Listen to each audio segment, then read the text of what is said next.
ప్రతి మనిషి తన జీవితంలో ఏదో ఒక సేవ చేయడం ద్వారా ప్రజా మన్ననలతో పాటు ప్రజల హృదయాల్లో నిలిచి ఉంటారు అని Vasudha foundation founder chairman Mantena Venkataramaraju అన్నారు.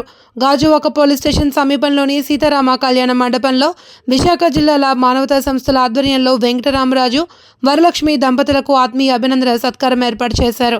జిల్లా అధ్యక్షుడు దేనంకొండ కృష్ణరాజు అధ్యక్షతన జరిగిన కార్యక్రమంలో మంతెన మాట్లాడుతూ పేదలకు సేవ చేయాలి అన్న ఆలోచనలతో స్థాపించిన ఈ సంస్థ ద్వారా నిత్యం సామాజిక సేవా కార్యక్రమాలు కొనసాగుతూనే ఉన్నాయన్నారు.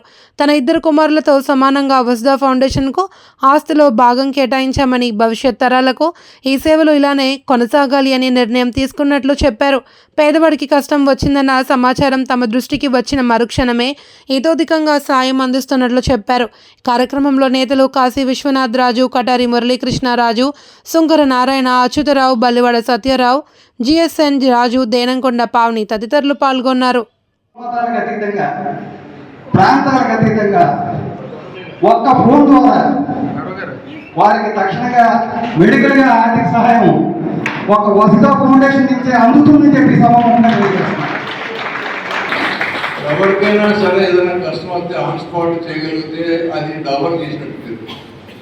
ఒక్కరోజు లేట్ చేస్తే అతనికి ఆ రకమైన ఆరోగ్యం మళ్ళా కలుగుతుందో లేదో అన్నది మన డాక్టర్ ఎంత స్పీడ్గా చేయగలరో అలాగే మనం కూడా సేవా కార్యక్రమం అంతకన్నా స్పీడ్గా చేయగలిగితే వెంటనే హాస్పిటల్ చేర్చడం అతను రక్షించుకోవడం జరుగుతుంది. అది మేము అనేక రకాలుగా ఈ 27-25 నుంచి కూడా చూస్తున్న భావనలు. సో ఈ సంస్థలో మీరందరూ కూడా చక్కటి ఆలోచనతో ఉన్నారు. మీకు ఈరోజు 2 ముఖ్యమైన పాయింట్లు చెప్పుకోవాలనుకుంటున్నాను. ఒకటి,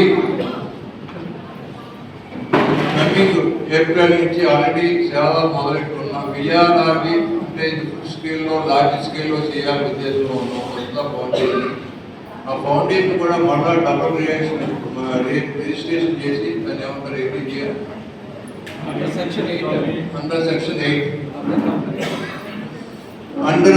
8 అన్నీ పక్కగా ఉండాలి. రేపు పొద్దున గవర్నమెంట్ కూడా మనం ప్రొసీడ్ చేయడానికి వీల్లేదని చెప్పి నాకున్న ఆస్తుపాస్తుల్లో నా ఇద్దరు కొడుకులకి ఇస్తున్నా 30-35% ఏదో తీస్తున్నాను. అదే పర్సెంటేజ్ వసుధ ఫౌండేషన్కి ఇస్తున్నాను.